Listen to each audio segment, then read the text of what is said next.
morning and welcome to the Capitalgang. I am Oscar Semwe with, I think this is the first, yes it is, the first Capitalgang of 2026. Happy New Year to everyone. I have in the studio the ever optimistic, lately I'm not so sure if he's optimistic, Joseph Otieno. You're most welcome to the Capitalgang, Joseph, and a Happy New Year to you. Happy New Year to you, Happy New Year to all the gangsters, and indeed Happy New Year to this republic. This country must survive after 40 years. My optimism continues to be that this country is possible. I have seen one young Moses in a light yellow. 20 years ago, he was taunting me about how much they had captured Uganda House. I was reminding him today that he has been very kind to me by informing me of that at the time. I actually underestimated it at the time. But I want to assure him that after 20 years, the reality is here, but the future of this country is possible. Just sadly that I am here seeing Nicolas Maduro being picked like a chicken thief in Venezuela, and other guys are literally quiet, and they claim to be internationalists and they claim to be friends with these people. I am here, of course. My fantastic friend Sarah Bireti is in jail, and these guys claim they brought peace and prosperity, and they boast. But it is possible this country will claim its space beyond here. And this is a good time to throw in a word for UPC. You wish them luck. And Uganda People's Congress members are struggling across the country. One sent me a cheeky note that instead of being on Capital FM, I should be sending them shillings. But the guys with the shillings are the guys who are illegally occupying Uganda House. The guys with the shillings are the guys who have got special deals with these guys. But politics should not be about shillings. Politics should be about making sure that we undo the mess Ender has created. We unmask their lies of 45 years and create possibilities for all our candidates across the country to try and claim whatever they can at local level. Nationally, the Moseses were damn scared by us, so they locked my presidency in courts, weaponized it, and of course, my good brother Jim McKenna complained, but quite clearly the case is that we don't have a presidential candidate. But our candidates on the ground are doing fantastically well. As you know, we are the only party of ideas, and I wish them well. And in fact, they will do generally very well. But of course, against the background of monetization of politics, it is hard for many of them. But whoever is there, they know that we shall share with them basic little airtime. And our airtime don't come from anywhere. Our airtime comes from our members in a very legitimate way. Nothing trafficked. Benjamin Katana is in the studio as well. Good morning. Happy New Year to you as well. Good morning, Oscar. Happy New Year to you, to my colleagues on the show, and the people of Uganda out there that are listening to the show. You didn't like my second topic for the day. It says, how is the opposition faring? You didn't think that's a legitimate question? No, the complaint was not about that particular one. The complaint was about another one, the presumptive one. Will the NRM win big? Yes, the presumptive in a sense that it projects an image that NRM has already won, and the question is whether it will win big or not, which I think is misleading. Well, they've kind of won 19 seats in parliament already. That's a big win. Yeah, but 19 seats out of how many? Also, this is not a parliamentary system. It's universal adult suffrage, and the bigger contestation is on the presidency. The bigger contestation is on the presidency.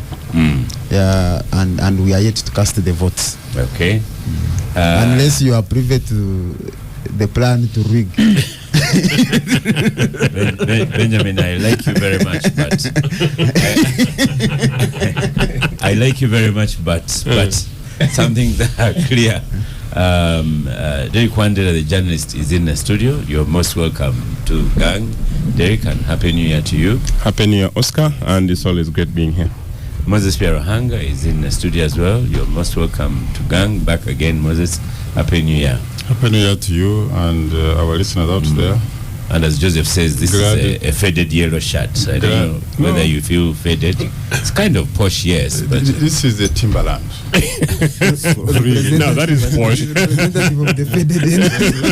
This is the Timberland. What does Timberland mean? For Joseph, For me, you need to it's a designer. Really. For the people who you can Google Timberland is something. Okay. Yeah. So you have for Joseph, he doesn't know these things, and I'm happy to be with some these other young men in the studio. Our listeners there. Happy New Year to you all. Yeah. So I have a guest who will be here with us a little shortly. Oremo Odwe. Is that the correct way to say the name? Yes, the name is Oremo Odwe. Oremo Odwe. Yes. Okay. Which one is the first name and which one is the surname? The first one is Oremo. Oremo. Yes. And the surname is Odwe. Odwe. And Odwe comes from your parents or? From my parent. Okay. Oremo, the son of Odwe. Oremo, the son of Odwe. Yes. Okay. He's a founder and moderator of Mark Bench, a former guild, is it president's aspirant? Yes, at Makerere University. Okay. And you're 2025 NRM flag youth MP aspirant. Yes, for Northern Uganda. For Northern Uganda. Yeah. So on Thursday, you are wishing people to vote in for you. No. I think if you can see there, it is former. I did not. Former. Yes. My producer didn't write it well. They are arresting founders of things, so hopefully he's safe. No, not really. Okay. Well, I'm glad to have you on Gang. And what is the Mark Bench? What is Mark Bench? The Mark Bench is a platform. It was sort of a student movement that I came up with at Makerere University at the time. When I was a student, being a student of journalism and communication, there was need for debate and intellectual discourse among students. There was a vacuum at the university. So we started it at the university, but later it is spread across to draw the interest of students across the country and actually outside the country. There was that one time when we hosted Professor Lumumba, and we had the students movement from across the continent, from West Africa, from South Africa, engaging on how, as young leaders of this country, we can shape the future of Uganda, and not just Uganda, and also the continent. So we have since been holding conversations, having discussions, measures together with young people, meeting to discuss the direction probably that we want our country to take and the region. It sounds very good, but then now, instead of continuing with that kind of discussion, you're resorting to prayer. No, prayer is also part of what we need as a country, because our intercession that we are talking about is simply for now, the voting time, and the post-election period, because we wouldn't want to see a country that is going to be ravaged, going down because of absence of a peaceful process. That's why we have come up with Youth for Peace Uganda to ensure that in this season we engage young people across the country. If you look at violent seasons, most times it is you find young people at the front line. That's why we're engaging young people across the country. We're engaging religious leaders, the priests, the leaders in the Anglican Church, and even you have prayer tomorrow. The Muslim leaders. Yes, tomorrow across the country, young people are going to lead services. They are going to lead mass, even in mosques, and they are going to be making prayers. How have you organized that? We have coordination going on all over the country. As I speak right now, there's a team that is meeting priests in the whole of Busoga sub-region, simply and basically to ensure that we bring them on board, because in a country like Uganda, religious leaders have a very good say, a very great say on the people and the direction that community takes. So we think through prayers, but also letting people know the advantage of having a peaceful country during and after elections. We want people to know the advantage to that, to the young people of this country. You're kind of promoting a view that we are doomed. We are in doomsday time, and we are just left with prayers. Not really. There are other initiatives that are going on. Conversations are going on. If you look at the sitting arrangement that is in this studio, I am seeing the Treasurer General of the National Unity Platform, facing, and that alone is tolerance. That alone is bridging. You said the man with so much money in Nup. Yes, a man who carries the monies of Nup is facing the head of an institution in the NRM in State House, and this is the. It only happens on gang. Once you get out there, yes, and so Oscar. Once they get out there, these guys get beaten, get tear gassed, and so on gang is where you see what it's supposed to be. So you together with us, you are part of the people making initiatives to ensure that we have a peaceful country, because whenever intolerance crops in, that's when you will see violence taking center stage, and we can lose a country. We can have destruction. Okay, we'll have you for the hour, and every time you think you can interject, talk about how prayer will help with the discussion. You can say so. I'm glad to be here on Capitalgang and to make a contribution. And one of our topics is the Electoral Commission ready, and we'll have someone from Electoral Commission come in on the hour mark to tell us how ready they are. So Benjamin, you dispute that NRM is not going to win big. Yeah. Why do you dispute that? he's outraged. No, first of all, Go on, Ben. yeah, first of all is that we have done our studies. We have moved across the country. The violence and interference from the state infrastructure notwithstanding, and we are very confident that we are winning this election. And that's why we dispute the insinuation occasioned by the topic you framed. We don't want to believe in bad faith, that it's misleading and is intended to create a wrong impression, which we believe is inappropriate. We have moved across the country, we have done surveys, and we are very confident that we are winning this election. And that explains why the NRM and of course having co-opted the state infrastructure has resulted to violence, has resulted to intimidation of our agents, buying of our candidates, of course with the view of ensuring that we don't have agents deployed in those places.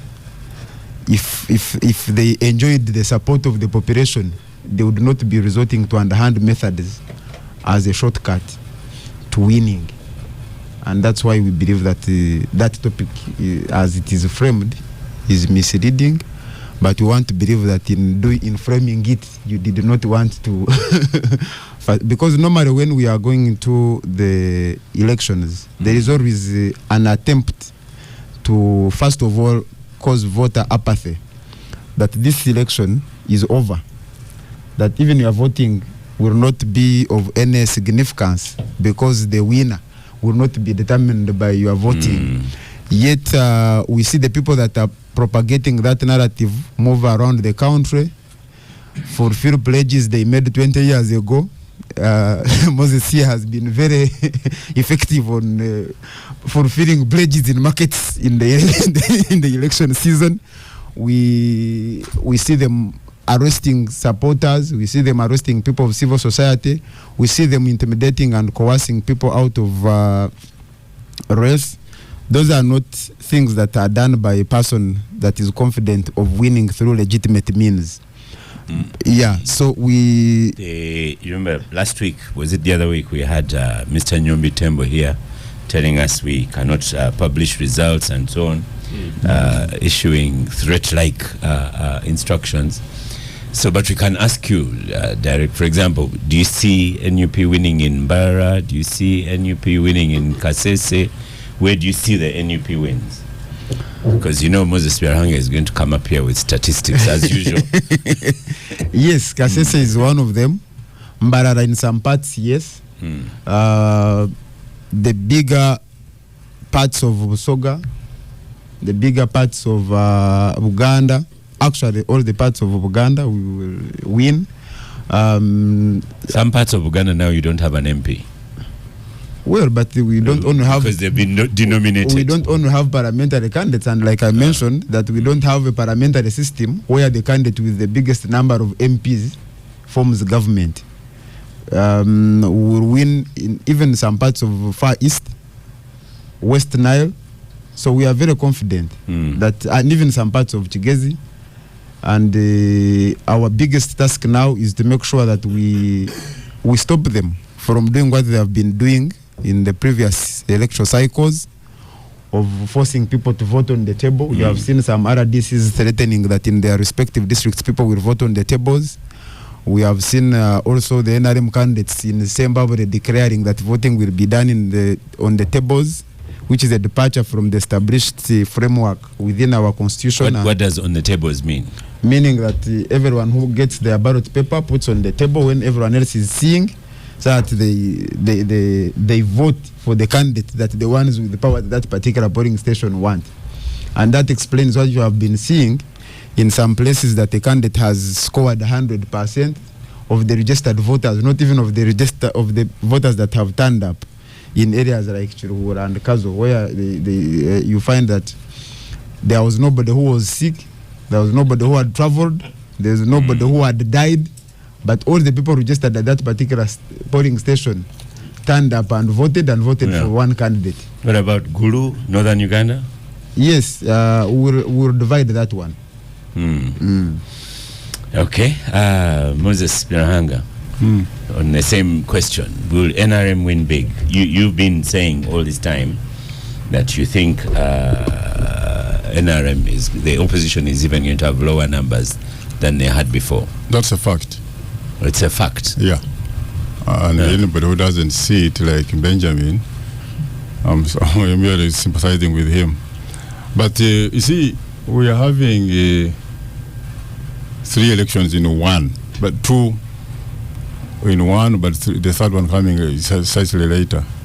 We have the presidential elections, we have the parliamentary elections, you have the local government elections.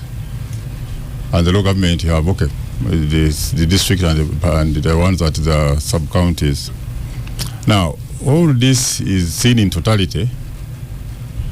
Look at, for instance, the parliamentary elections. The number of seats for parliament, the directly elected seats are 353.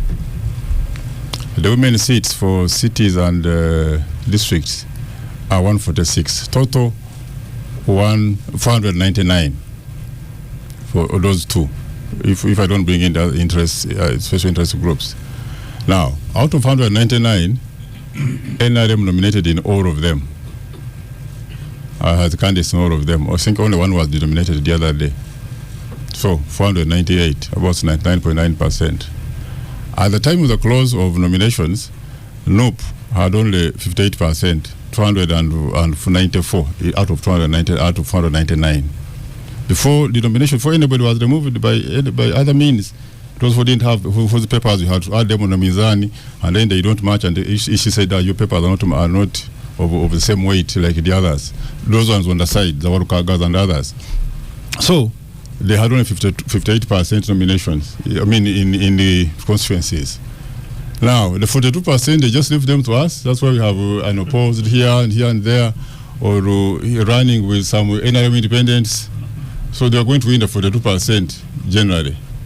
Now, in the 58% where we are running with them,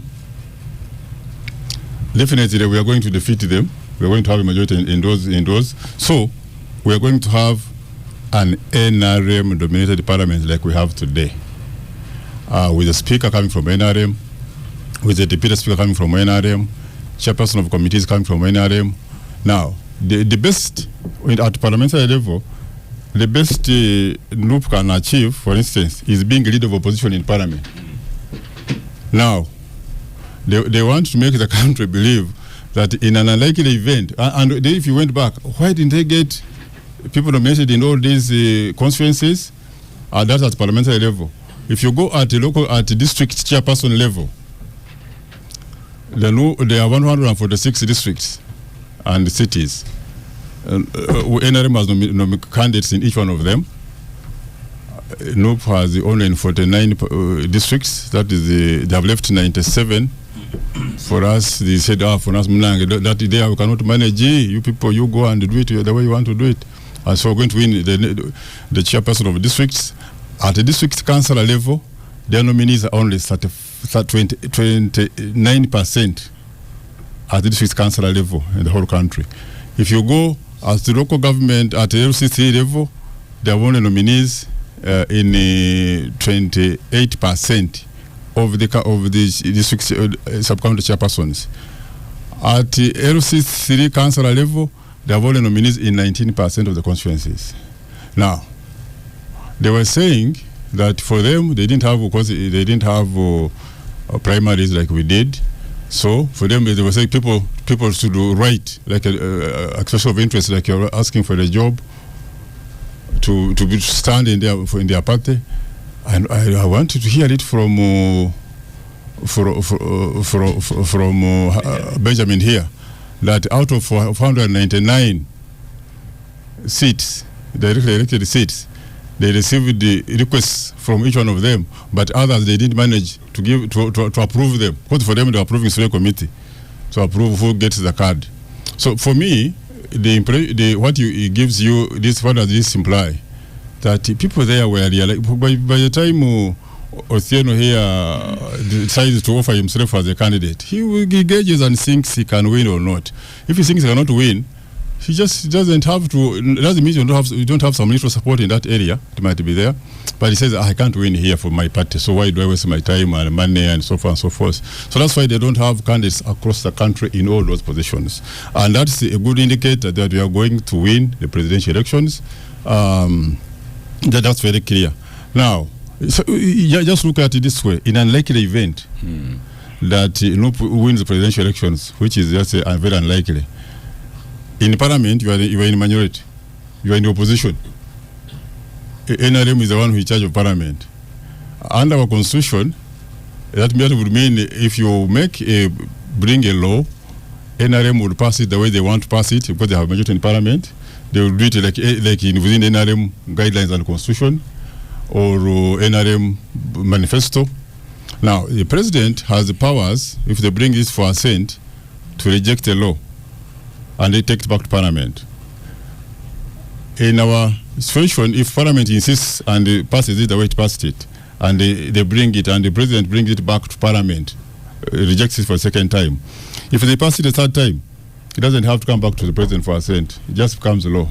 So in such a, either you have a statement or in such a situation, NRM takes over through parliament by passing the laws the way NRM wants them in that manner. So really that shows you that one giving NUPEC a vote will be just you are just voting with the losing side. So anybody, it's in their interest, by the way, all new people like Benjamin to come and vote with us. Shiambabo. So to come and join us. Post saying come and join us. Norbert Mao is going to vote for President Museveni after so many years of not voting for him. I wouldn't be surprised because he knows who is going to win. So you see, people when we win candidates. See, in an election, I remember during my political science lectures, the late Professor Vyargava was telling us that how the European Parliament sit in a C formation, especially the UK at the time, was we have the extreme right, have the extreme left. Now we would say Byarhanga was on extreme right of NRM, Benjamin on the other extreme right of opposition. Now there are those in the middle who are waiting to see which side is likely to win, and they go that side. So the campaigns will be directed. I don't want to convince Benjamin to join me, but he can join me if he wants. But those that are inside there are the target. So those ones who, when they see this fact, say, but I'm going to do, why waste my vote? Either they don't vote or they vote for the one who's going to win. So people, true, they vote for the winning side after seeing the circumstances. Okay. So there's no here, like for example, like Kampala here. In the last election, part of Kampala and part of Soga, because of high urbanization in these areas, we are getting out of COVID situation. We had been in 2 years under COVID. 1.5 years up to the time we opened up fully. People in urban centers, they have to pay rent, they have to buy food, they have to earn money to buy water, pay for utilities to survive. While people in the villages, many of them don't rent houses, they stay in their own houses. Many don't buy food, all the food. They don't have buy the water, they don't buy electricity. Yeah, poor. So not necessarily the poor, not necessarily, not all of them, because that's also true. But many are poor, and that's why you've created PDM and so on. That's many true. of them are that's poor, true. and that's why you're saying you bring them to the cash economy. And Katana is saying they want to abolish PDM. Their party is saying they want to abolish PDM. Why don't you let me speak for myself? No, but your president said it. Your president said it in Usoga. And I mentioned on this show that you are misquoting. No, I have it on record. If you want, you can play it. Here, if they can allow, you can play it. It's said it.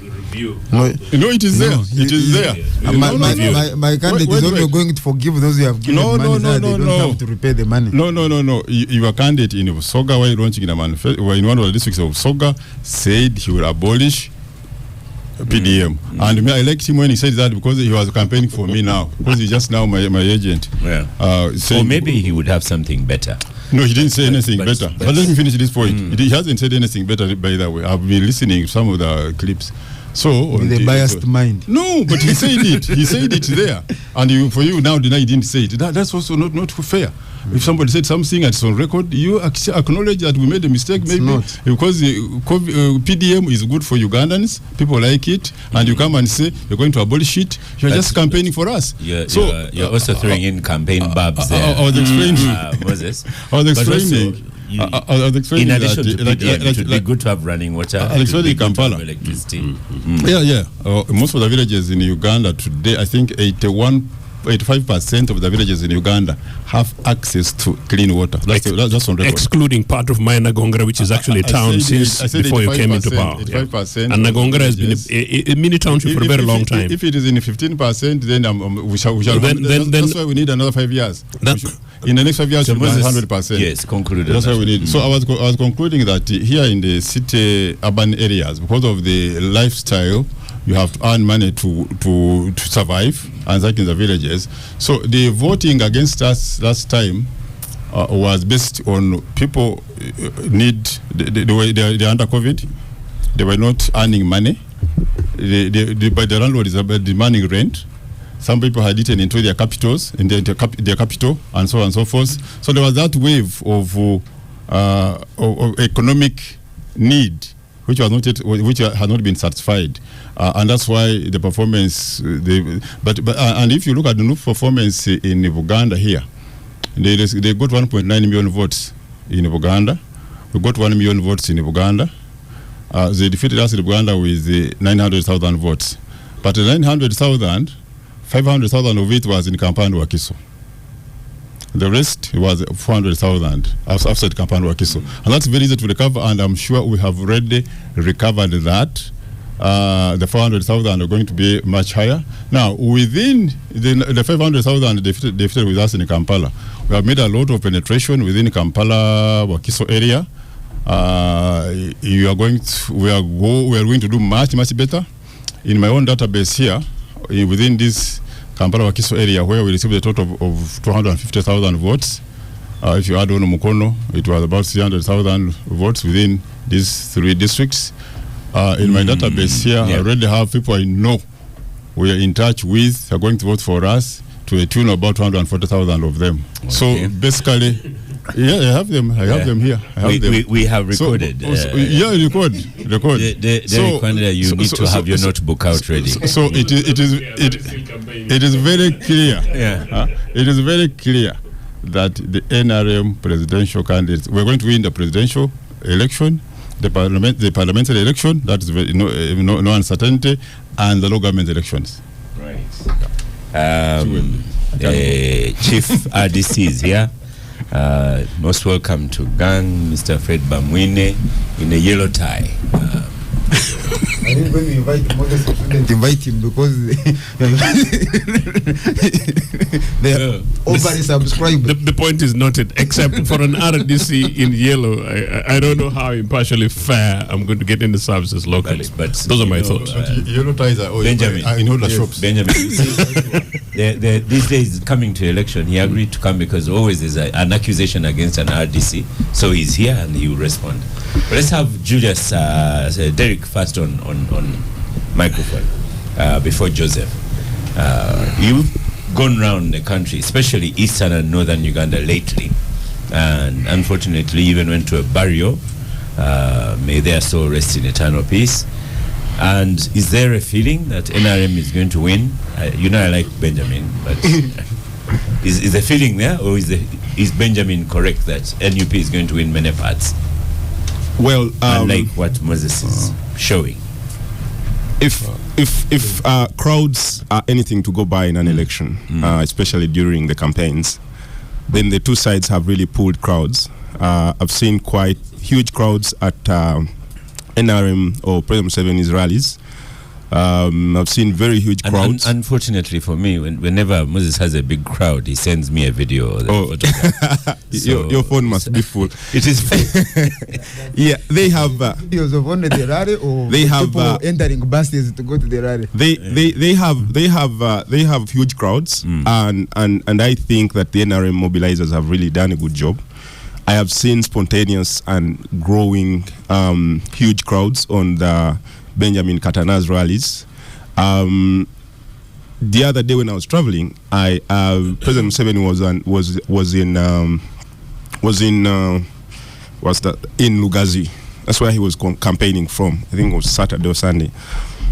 But I tell you, Friday. I met more than 200 buses traveling from the east towards, and all of them came and parked at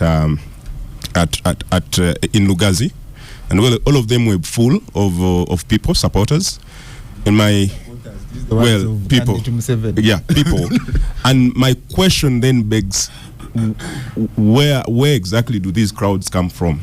Because at least I've been able to be at Benjamin Katana's presidential candidate rallies, and you'd see that sometimes he even reaches there when there are no people, but the crowd just keeps growing spontaneously.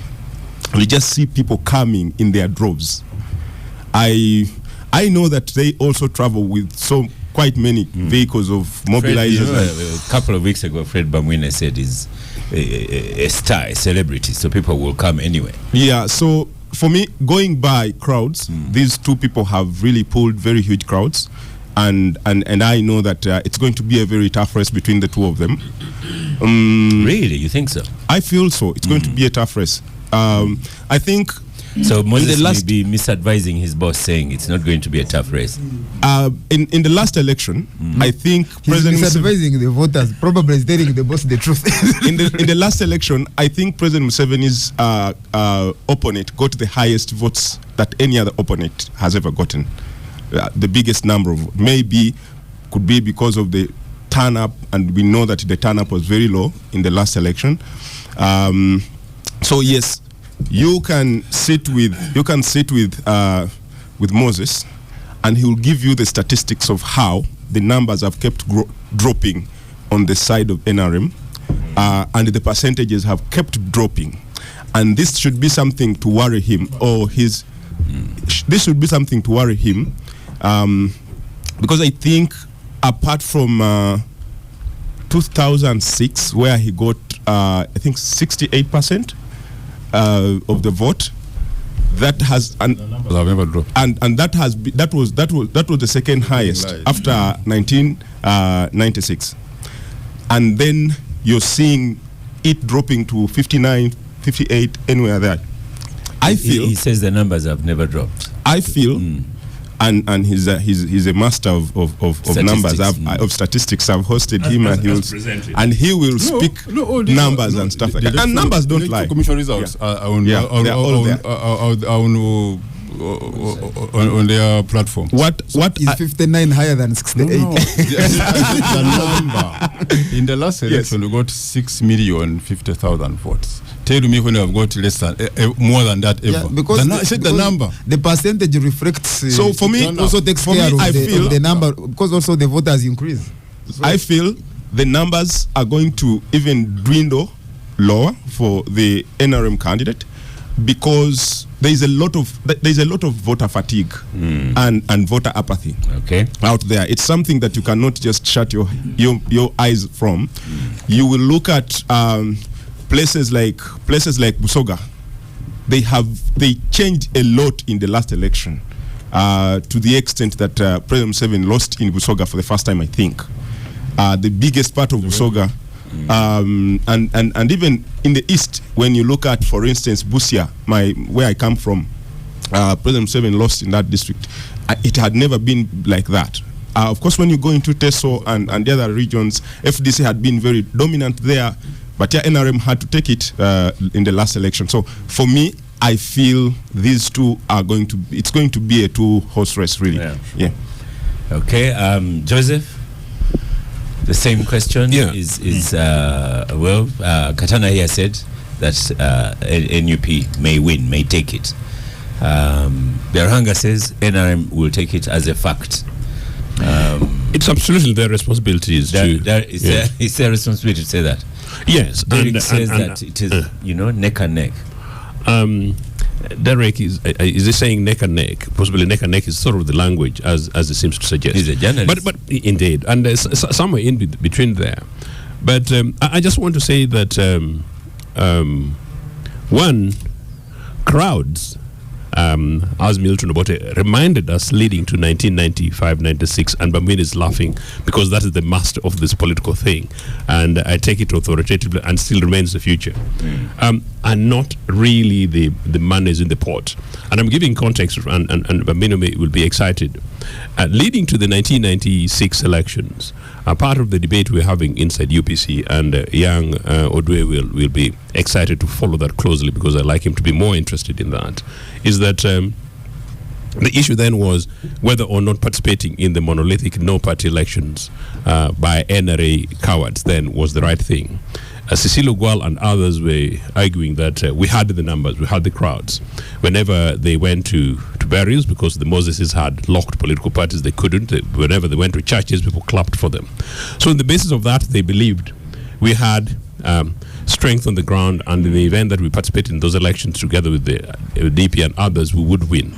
Obote told them that the numbers at the rallies are not necessarily the numbers that you'll get at the polling booth. So to that extent, Moses, these crowds of animals. I'm coming to that. I've seen like I told you, he sends me videos when he has those crowds. But Derek is saying those are maybe upmarket crowds if they have come in buses and so on and so forth. I'm going to be very fair to both of them. I'm going to be very fair to both of them. And in any case, actually, I have been politically managing some of these processes, both at home and globally, since before Moses became a senior official. So I have an idea about this. I can tell you that numbers and crowds are not necessarily the numbers. And I'm saying this for Katana, for your own interest, to say that, look, beyond the numbers that we get between today and the polling date, how do we translate the numbers of people who turn up at these rallies to real votes? And I think that's the challenge that will face most of the opposition leaders. And for the first time in a very long time, I've been very critical about the organized opposition in the absence of UPC leadership. Of course, without our leadership, it's neither here nor there. But you're here. Why don't you offer the leadership? Are you in heaven? You are here in Uganda. Benjamin, if you're patient enough, the way normally you are, you'd actually get my message.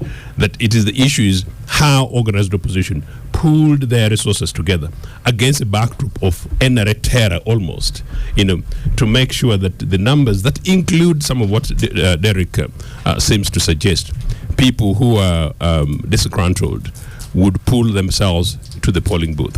I can tell you, I also agree with Derek that the force for change, the desire for change, Moses, I have had it in the last few weeks to months more than any time before.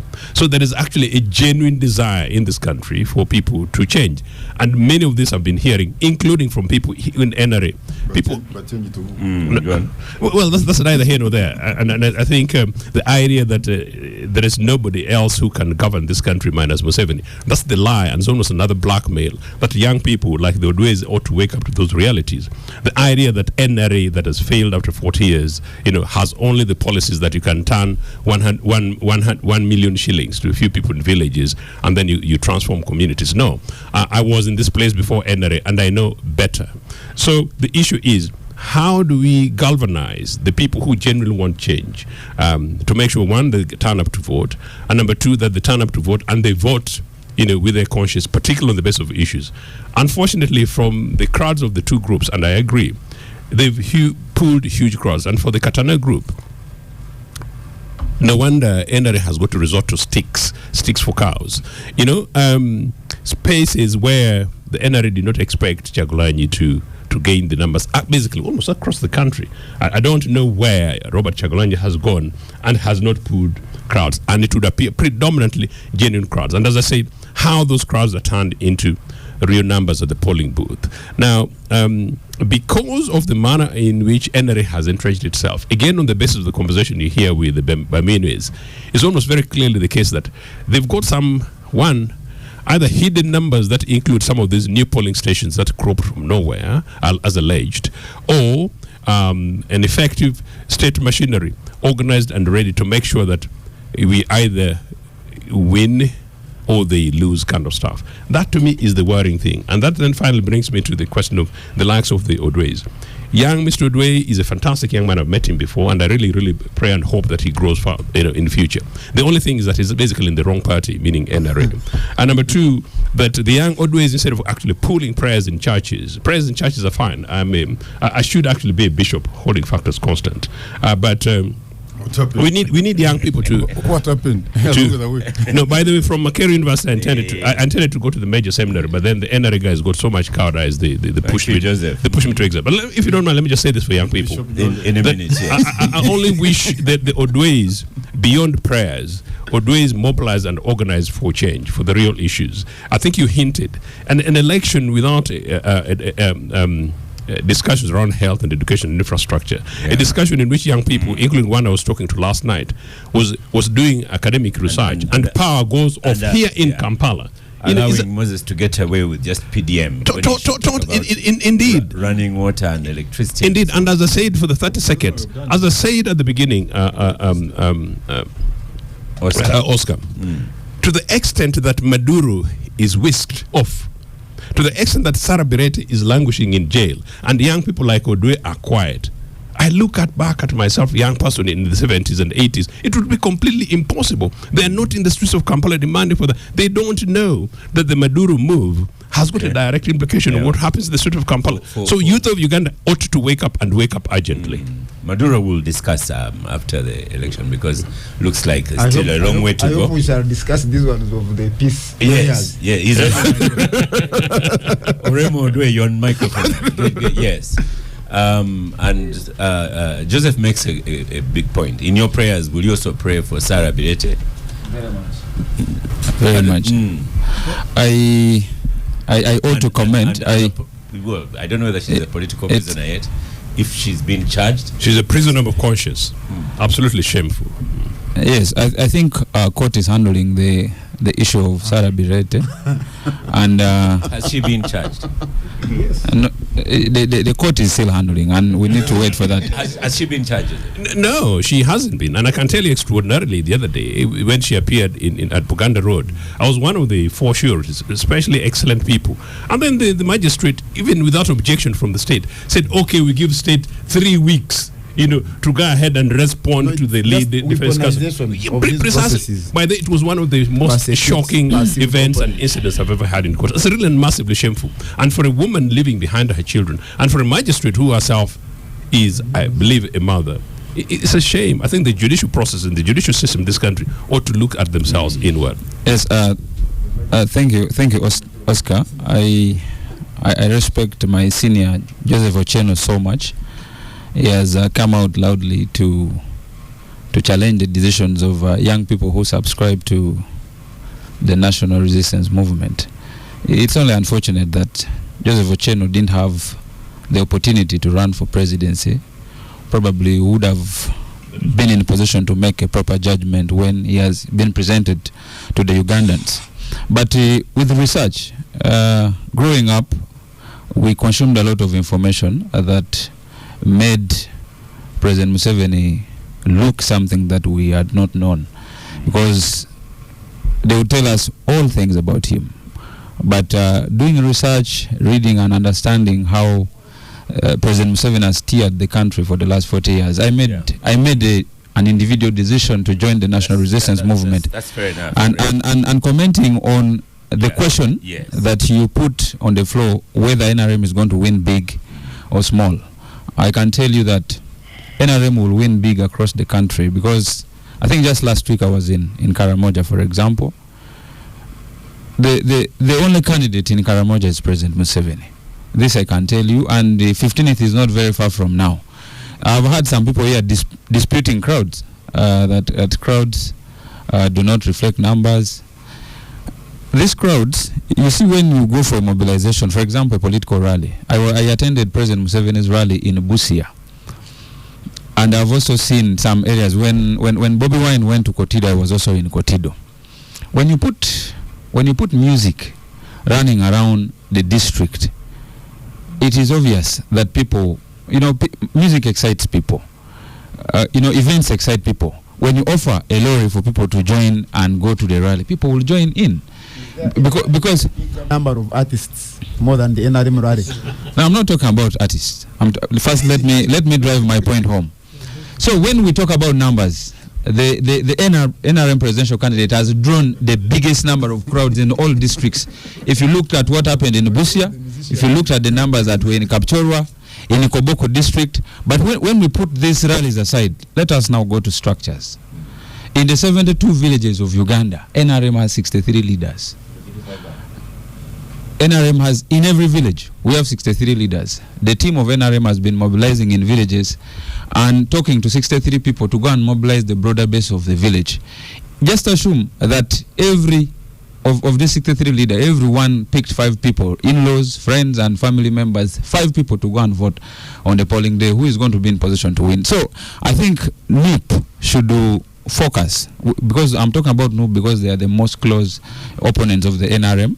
They should focus on building structures, and then we shall see real competition. But as far as I'm concerned with this coming election, NRM is going to win big in presidency. It's going to actually be the biggest win if you are having facts with what is on ground. And then when you get back to these positions in local government, like Moses told you, nobody not field candidates.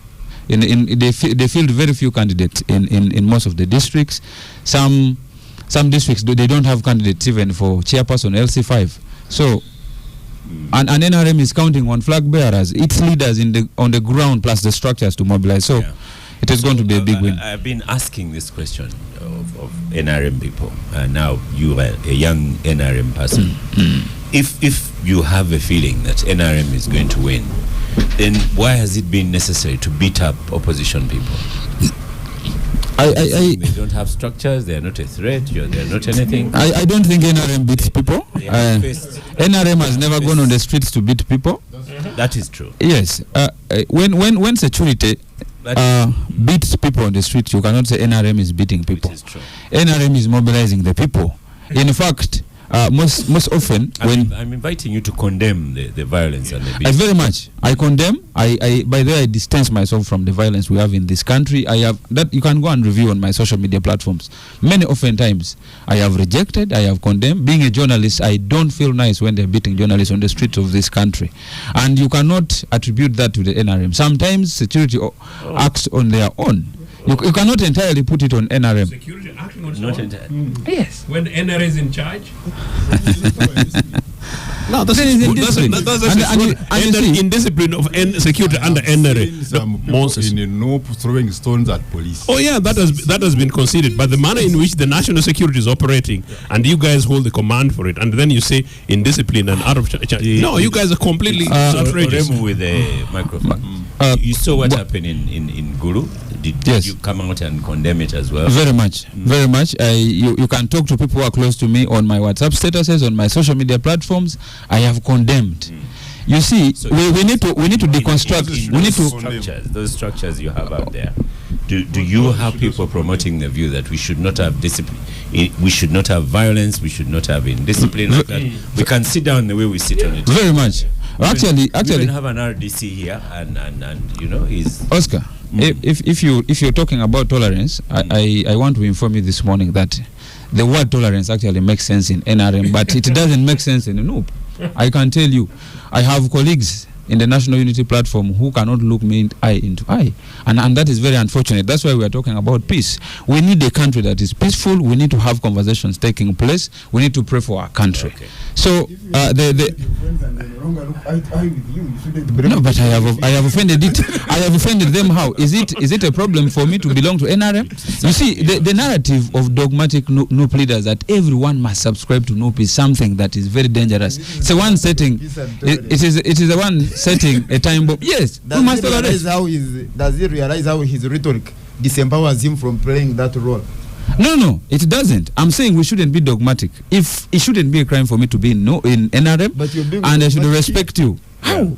How am I being dogmatic? By parroting the narratives that no. He's allowed to do that. No. I am. Fred, let's go to Fred. No, but he's allowed to do that. He's expressing an opinion. You see, on top of pursuing the peace that we are pursuing, I subscribe to the NRM.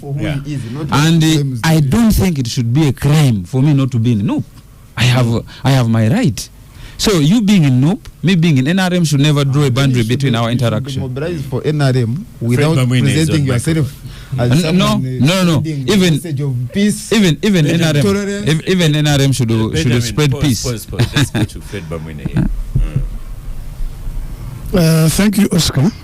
Instead of asking you, will NRM win big, we could take us into the next question, saying, how is the opposition doing, in your opinion? Oscar, I'm happy to be here. I'm happy to be here with colleagues, and I want to congratulate the country to have reached far in terms of campaign. Those who are involved in the campaign, I think it is 3 days to go. Tuesday. Even if it is Thursday, it is 3 days to go. So I think all the groups have put up their act together. I just came this morning from Eastern. I was in the entire Tiso. I was in Bukedia. I was in Bugisu, trying to continue guide the RDCs as a commissioner on how they should make sure that there is safe, free, and fair elections. But when you were presenting here, I got a bit surprised. Because Oscar, when he talks about violence, it's as if we are singing a chorus. I thought... Is it as if we are singing what? A chorus, when you are singers, one time I was in a school choir. There's this thing they sing as a chorus, the main theme. You can't talk about violence and you say violence is this side. You have been watching clips from these campaigns because you cannot be everywhere. I have not seen a clip where security agencies have told these political actors to follow a certain line, for instance, a direction, and they have complied, and then there's violence. I've not seen that clip. If you have, let us share. Because, for instance, we have the police, which is the security leading this operation. Once they have advised you that this is the direction to follow, and you say, for me, I must pass here. I was imagining, what should the security agencies do? Get the Quran and the Bible and pray? Because the name of the police, at least it is not police charity or police religion. It is a police force. Take them to court. Charge. Yes, that's what I'm saying. Sometimes those people feel that you're giving them the wrong way. That, you have disenfranchised them. There's one leader, you allow them to go there. That may be true. And another one, you push them around. Let me tell you. Let me tell you. Once a rally is going to come to a district, the district security committee sits and invites stakeholders of that political party or candidate, and then they agree on the route march where they are going to pass. I can give an example. Although yesterday, but one, it was I think at 8. Some of these are not fair.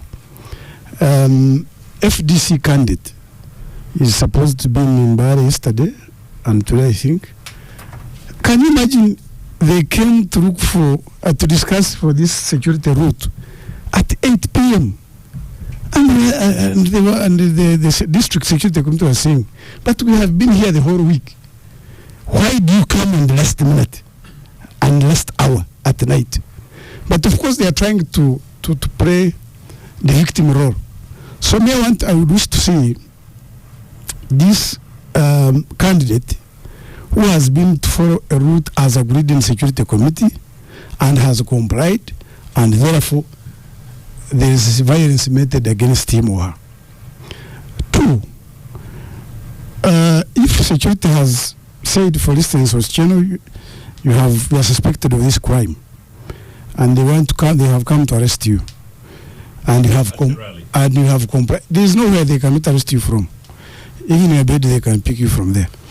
So I want to see this Ugandan who was told by police to go to police station to answer some things and has complied, and then violence has been meted to him. Because I don't want us to speak as if we are from Mars. This police comes from us. How is the society of Uganda across board? Across board, how do the people behave? I was here the last election when the boys, my brother Katana's team, set fire on Bukerere Road, side by side. You first pay the other side, then they want you the vehicle to pass through the fire.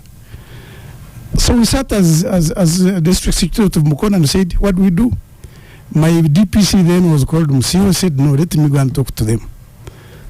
The man, as he had started talking to them, somebody had restored on his head. But they have set fire for people to pass through vehicles before, in the middle of the fire. But those are criminal acts. Yeah. Yes, and such a situation. Arrested and charged. Yes, and when they are arrested and charged, then they say there is violence. No, people have been arrested. That does not stop you. And that's what I'm saying. No, when you're arrested and charged, yes, okay, but and that's why I'm saying. I don't know if you've been listening earlier. We know someone who's been arrested recently, Sarah Birete. But I'm just learning now that she hasn't been charged. So, but Oscar, there's something that is. Oscar, there's something that I think, as you as a moderator and a senior citizen, you should avoid from. If you talk about Sarah Birete, how many women are in Rosera? So, on various cases, charged. There is no person that can be processed through the court of Uganda to be remanded without a charge. That's a good point. Yes. So let's stop for a break. Anybody to be sent on remand must have been charged. Has got to have a charge. Correct. Let's stop for a break first and come back. Welcome back from the break. This is the Capitalgang. Couple of messages for Moses to begin with. Golova says Moses Lerahanga's presentation would be great if NUP, like FDC before it, were failing to find candidates in an environment where they are free to mobilize. Presumably, Mr. Lerahange does not know that many local NUP mobilizers are in detention. Mr. Katana should tell him. Then Norman Magembe on X, formerly Twitter, says, at Semoyamsoke, a good leader brags about jobs, human rights, medicine in hospitals, rule of law, and so on. But corruption and other mismanagement, because of that, Moses would rather brag about NRM numbers since Chiamba Bo as a party, not the common people. So let's... I hope that did he want me to say to my own question? Many times you said your own question. That's why people, that's why people fail in exams. Is mindful of your established conduct of setting your own questions. I never failed in exams. That's why I'm where I am. So I would answer the questions as they have been asked. So I could have talked about those issues. Benjamin, respond to Mr. Bamwine.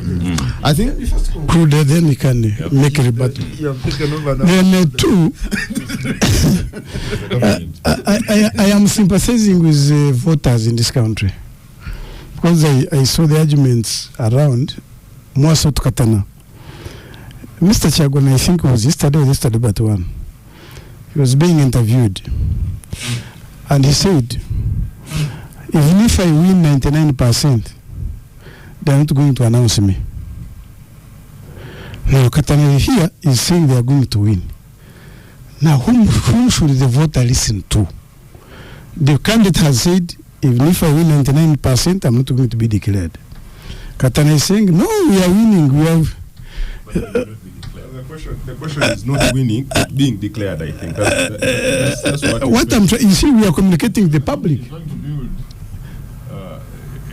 A demonstration that I'm going to win, but I will declare me. So whatever they say is wrong.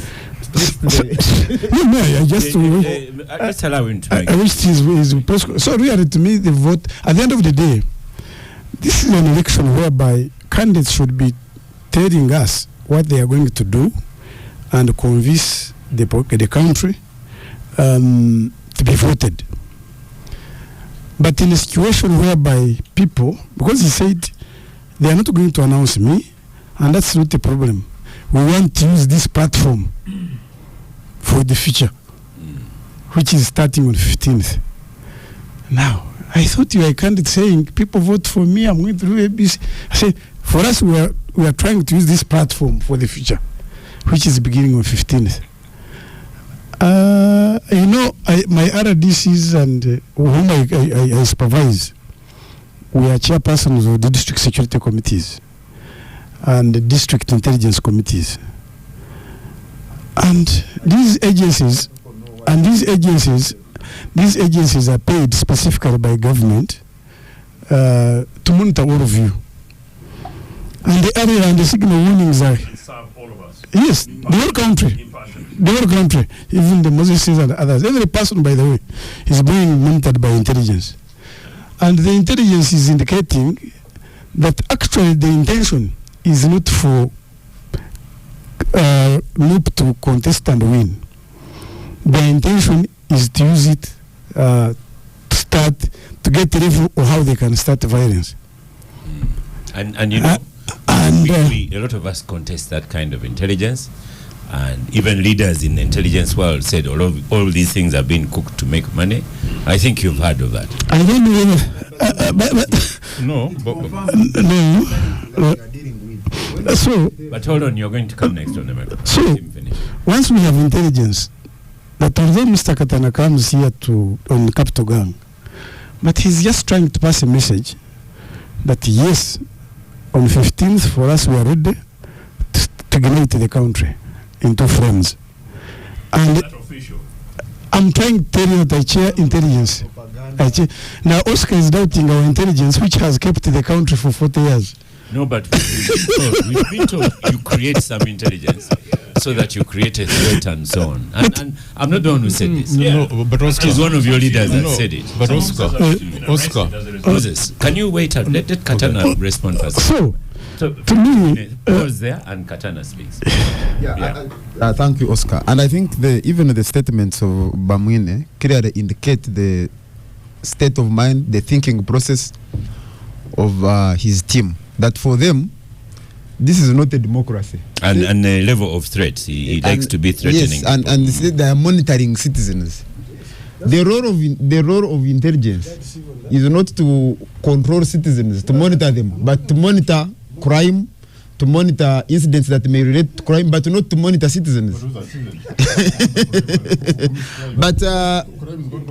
But in addition to that, I would like to begin by deconstructing the misleading hypothesis that because NUP does not have a candidate, for example, in the constituency of Kasaija, that the NUP presidential candidate cannot win.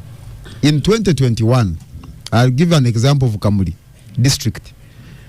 The NUP as a party did not get any councillor, did not get any chairperson, did not get a member of parliament, but the presidential candidate won with 51% in that particular district, and so many other districts. So, but is Kamuli an urban district? So your microphone yes, is on. Yeah, the point is that the hypothesis is misleading and does not paint the accurate picture. But number two, Bamwina is talking about routes, venues. I think the citizens should be able to, first of all, understand the dishonesty in that. And I'll give two examples. The other day we were supposed to have a rally in Chishiji. At 1:30, our area coordinator received a call from the RDC of Kanungu district and said that venue has now been booked by, I think she's the deputy treasurer of NRM, I forgot her name, Chatu Heire, something, that she's going to have an event at that venue. Now, because the RDCs and the security infrastructure have been drawn into this partisan politics on the side of NRM, their job is to frustrate NUP and other opposition parties, but also to give advantage to NRM over its opponents. And while considering these requests for venue, for routes, they have that in mind. And they come up with the decisions that are aimed at frustrating us. In Mukono yesterday, most of the venues that our people had booked were cancelled at the last minute, except one that was eventually allowed. And because the people in charge, the priests withstood the pressure from the RDC and the DPC who were telling them not to clear the venue. Most of the venues that had been booked, they were frustrated at the last minute.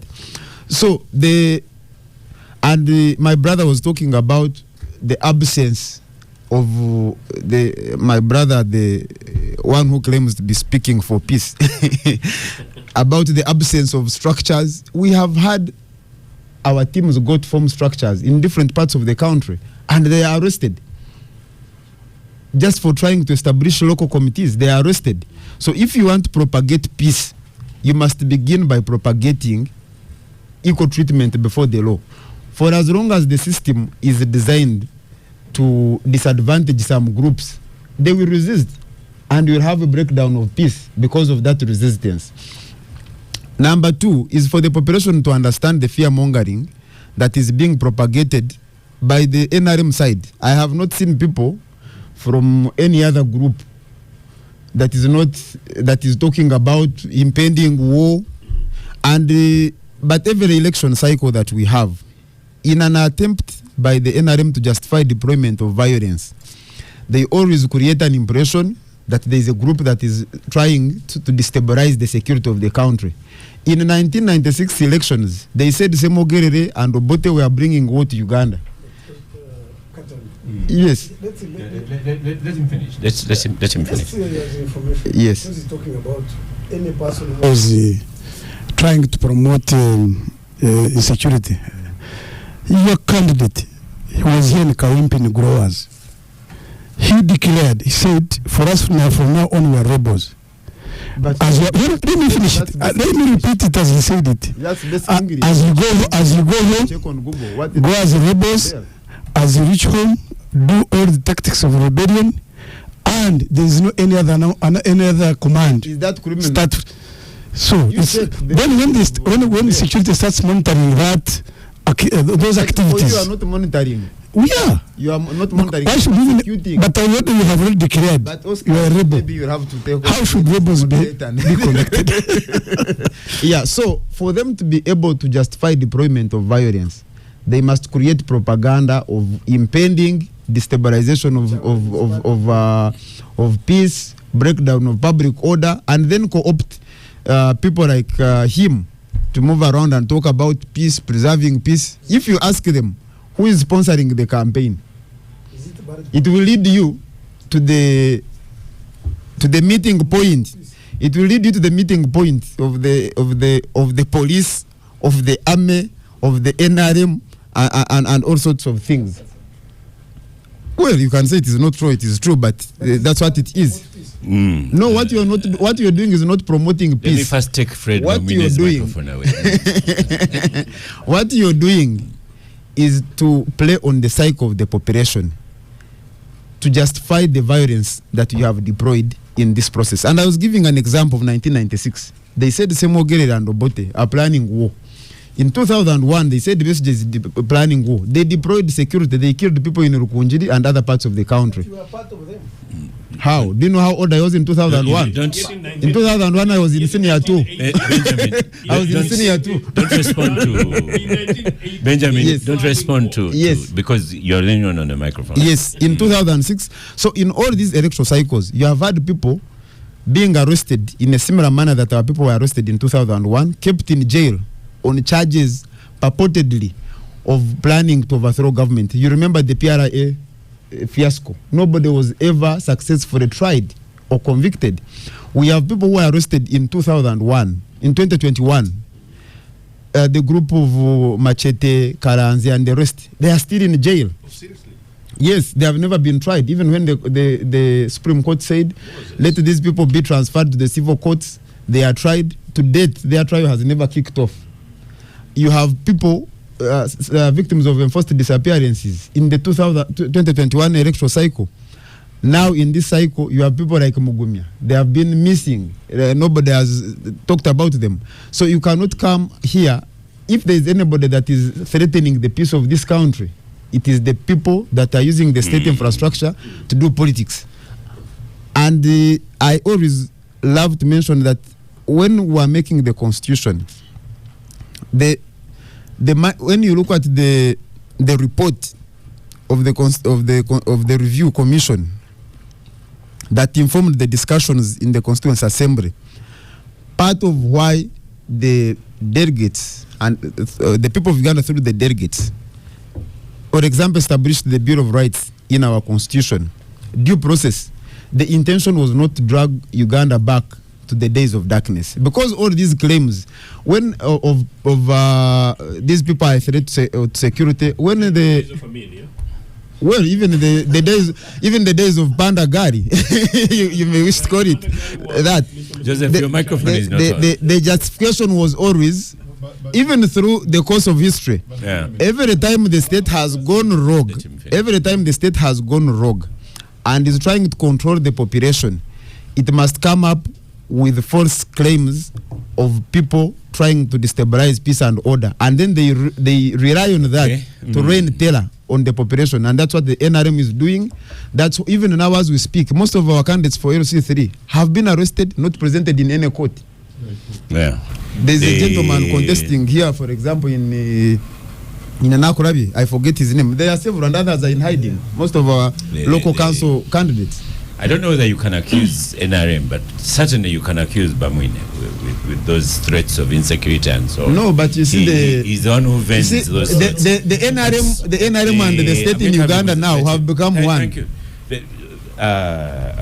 Mr. Odwe, seeing that I'm going to let you go very quickly, how is the opposition faring? The opposition, as far as 2026 is concerned, is faring. I think this is this election. Well or faring badly? Not badly, but it's faring well, because if you do a cross section on the previous campaign seasons, this one you can't compare it to the one of 2021. In 2021, by around this time, we had seen a number of, violence between the opposition and security forces. But this time around, even when we have had cases like the one of Gulu and violence here and there, at least there is a reduction in the confrontation between opposition and the police and the security forces. The opposition main candidate has moved. In some instances, he has met challenges with the security forces, but at least he has accessed the people, he has talked to the people. I can say they are faring well compared to the previous elections. Thank you very much, Mr. Oremu. Oremu Odwe. But Odwe. just before, I wanted to emphasize one thing on what we are pushing as youth for peace in Uganda. No, that one is a fact. My senior brother, I respect you, and I know you as one tolerant man. Thank you. So the thing is, we don't want to be in a state that, for example, what happened in Kenya in 2007 when there was a confrontation between the two presidential candidates. People lost lives. The country got destroyed. We don't want to reach there. That's why we were saying. Thank you. That's what. No, Moses, you're going to have him. He's going to stay in the studio as he has. Thank you so much.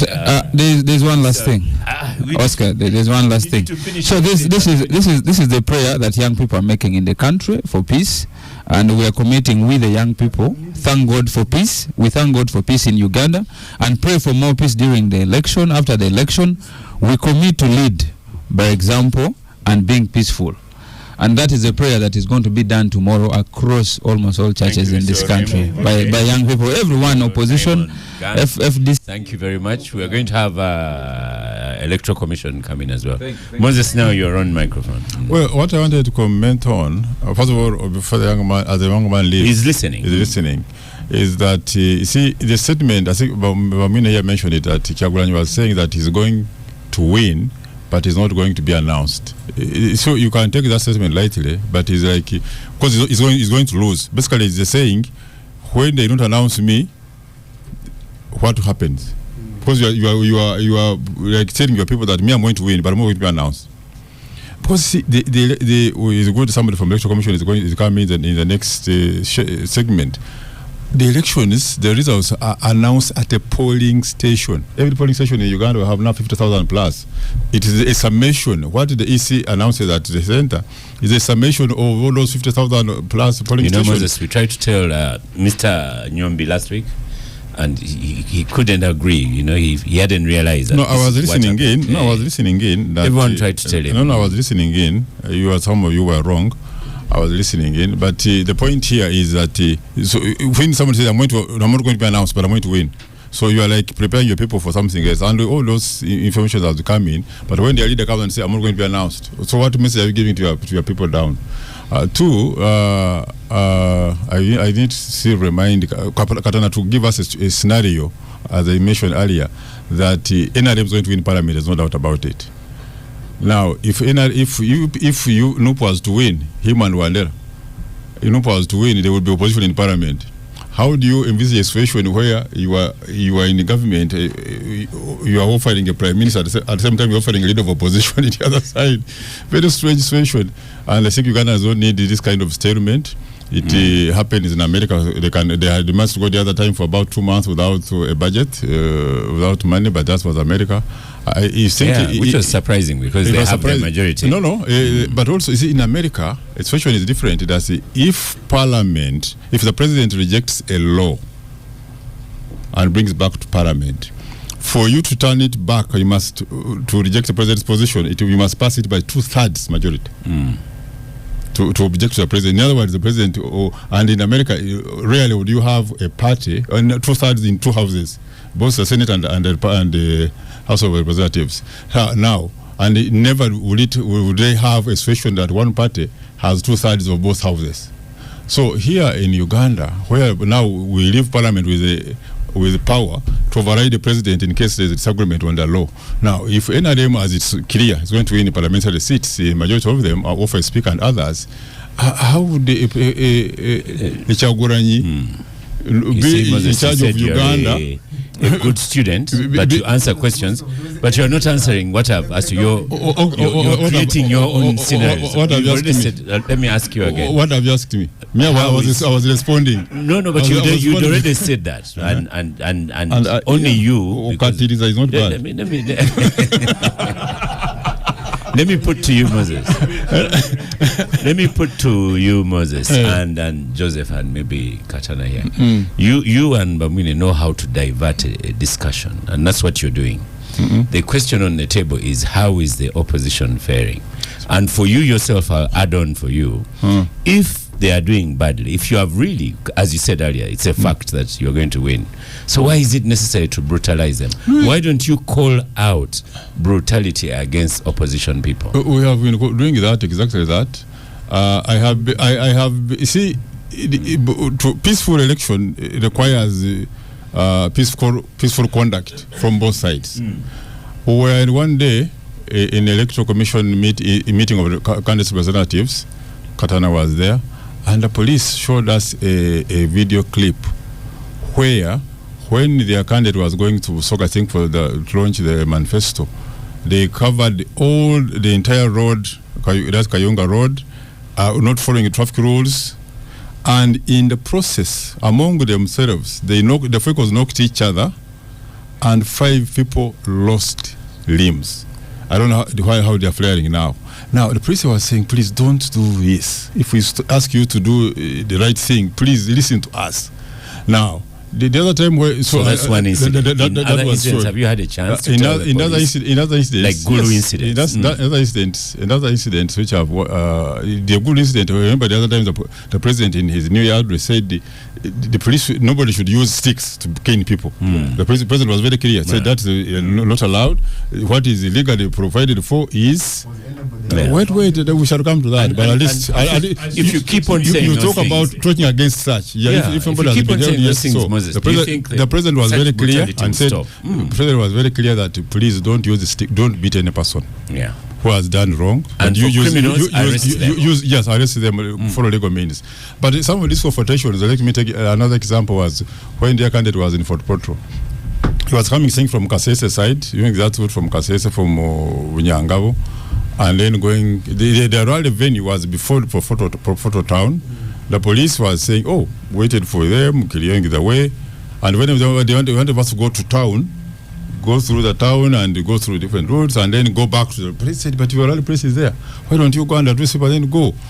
And other people, because you see, remember, the other parliamentary candidates carrying out their own campaigns in different places. For us as police, we know other people are doing some work somewhere else. Go to your rally. They couldn't agree. The confrontation starts from there. And then they use tear gas to disperse them. Now, you say, that's what I'm calling, you need to be disciplined both sides. The incident in Uganda, where somebody was shot, I heard from the senior police officer. I asked him what happened there. He mentioned it in one of the electoral commission meetings.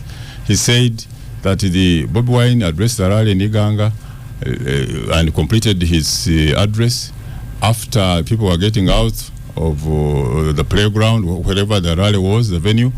Some people started stoning the police, and the police, in the process of dispersing those crowds, they shot in the air. Somebody was killed by the stray bullet. I don't think for them they say it was not intentional, but they were trying to defend themselves against people throwing stones at them. So, as Bamina here was saying, we normally see clips on social media about the confrontation, but not the beginning of it. Maybe the police will be criticized for poor PR of showing the entire process, what happened first. Otherwise, we need discipline on both sides. If the police tells you, let's do this, let's follow this, please follow. There have also been accusations that when they go for those planning, the police has mentioned this in our meetings at the EC, that the local organizing committee agrees with the police on the venues and routes to use, like in the case of Fort Portal. But when the team for the Catalans come from Kampala, they impose themselves and change what has already been agreed upon, and that's where confrontations come from. So we have all addressed over 100 rallies, and we have about this instance. Use the last 2 minutes comment on what these gentlemen are saying on how the opposition is faring, because last week you were in Mbale, Capture Bulambuli and Queen. How was the opposition faring, and is Moses here and Fred correct in that they are fighting criminals, not NUP? Sometimes it's very difficult to discuss the these topics with people who have not been on ground, and you can hear presumably Moses and Bamwine has not been on ground, and he speaks with. But if I think about the video clip, I show. No, a video clip doesn't show the entire context of the you know. Where people but one of the things I want to inform Moses is that on these rallies, all these officers, by the way, have cameras. Some of them have cameras. So do the Katanas, and we journalists are also there. If indeed what he's trying to bring out is true, they have cameras. I mean, police has cameras that zooms into everything. So if they cannot produce the clips that show that they have been attacked first before they begin beating up people, then I mean it's just they also video Bobby Wine all the time. They have all these cameras. Is criminal enough. I was personally assaulted. I was not involved in fighting with any police officer. I was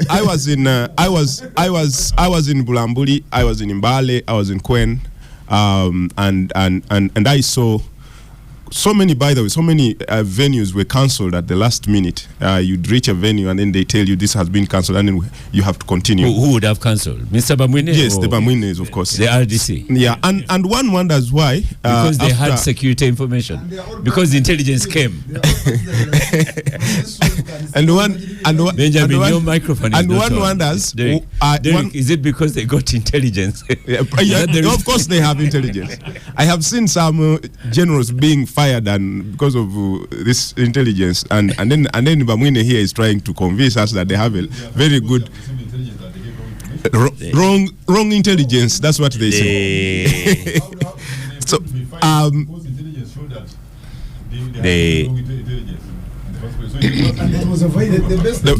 that's serious.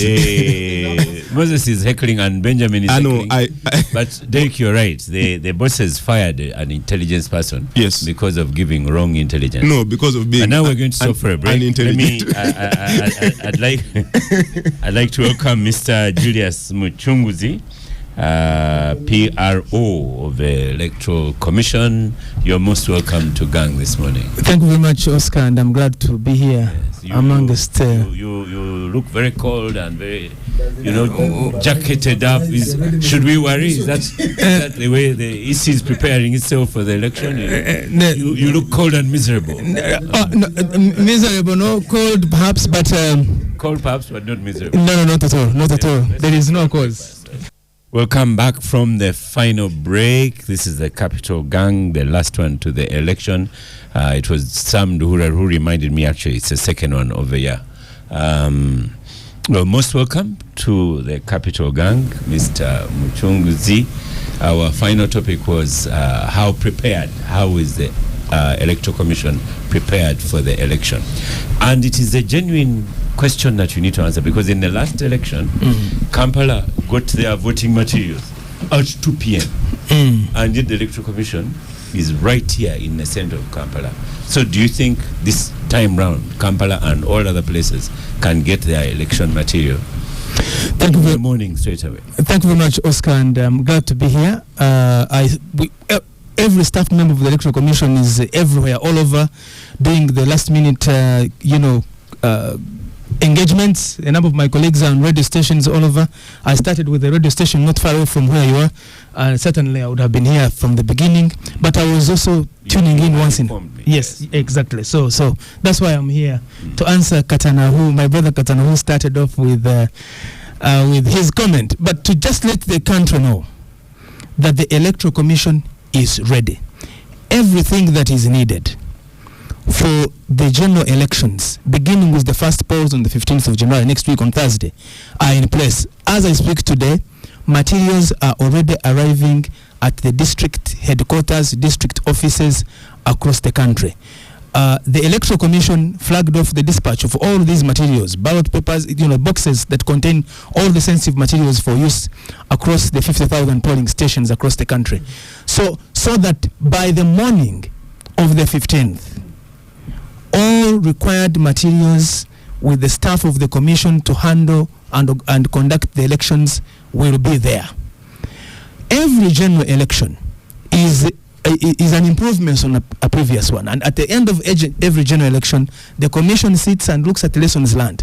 What worked, what didn't work, what could have worked better, with an aim of ensuring that the general election that comes after that one has addressed itself to all the key issues that need to be addressed. So I want to say that the commitment of the Electoral Commission is to make sure that no area receives materials late. In fact, I should say that the Commission does not sit and plan and say that on this occasion, this particular area will receive materials in the afternoon and this one will receive materials at 7 a.m. If it ever happens, or if it happened, it wasn't by design or by deliberate action. It will have happened because of circumstances that would be beyond the Commission's ability to deliver them on time. But on this occasion, I want to say that the flagging off of these materials already started. Already they are arriving at the districts, and we are set. The materials are there. The staff of the commission have been recruited and trained. The necessary equipment, especially the biometric voter verification kits, came in the country. The trainings of the machine operators has been ongoing. They are now undergoing the last refresher training on the machines to make sure that nothing is left to chance, to enable Ugandans to cast their ballots in time, in a peaceful environment, and that the choices they make will reflect the will that they have to choose their leaders. So I can say without any few controls that we are set. Yes. And this question has been hanging around. How are you going to deal with people in security, or people like Bamwene here who say go home, and people like Katana say follow the law that says you can be away so long as you're 20 meters away? What's the Electoral Commission's recommendation? You see, I think people have chosen to misrepresent the guidance of the Electoral Commission on this matter. First, the Commission has said that it is very much aware of the law, including the 20 meters that are being talked about. Very much aware. The message of the Commission, through the chairperson of the Commission, Justice Bebakama Mugenyi, has been on the practicalities that prevail on the polling stations that we know. And this is what happens. Number one, that you have centers that have about, say 10 polling stations in one space, especially like in these urban centers. And each polling station has got a maximum of 600 people. If you tell 600 people, each one of them, to stay after polling, you're talking about 6,000 people in a space that is limited. Now, in a space of that nature, where you are not able to organize people, to tell them what to do, and they do it, and you know that they are not in a church or in a mosque where we say stand up, we stand, sit down, we sit down, sing, we sing, that even with the best of intentions, when you are saying that their presence around the polling station after polling that is meant to ensure that they protect the vote, they can actually lead to spoiling the vote by the conduct that they will, by the manner in which they will conduct themselves. So the message,